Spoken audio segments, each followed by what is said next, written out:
Hello everyone. ఇవి శంకుపుష్పం seeds, ఇంగ్లీష్లో butterfly P flowers అని అంటారు. ఈ పూలు మనము బాగా మరిగించుకొని ఆ నీళ్లు తాగితే ఎంతో హెల్త్ బెనిఫిట్స్ ఉంటాయి.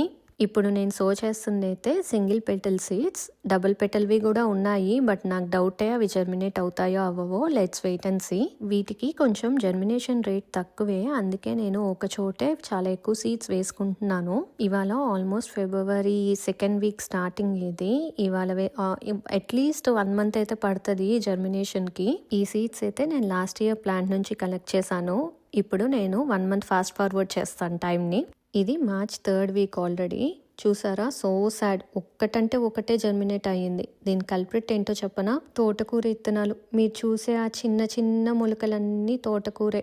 ఒక్కసారి గార్డెన్లో తోటకూర చెట్టు పెట్టామంటే కంట్రోలింగ్ అయితే చాలా కష్టం. ఎందుకంటే వాటి సీడ్స్ ఆవగింజల కన్నా చాలా టైనీగా ఉంటాయి. సేఫ్ సైడ్ ఉండటానికి నేను ఒక 2 potsలో ఎక్స్ట్రా సీడ్స్ నాటాను. పాట్స్లో నాటినవి అయితే బాగానే జర్మినేట్ అయినాయి.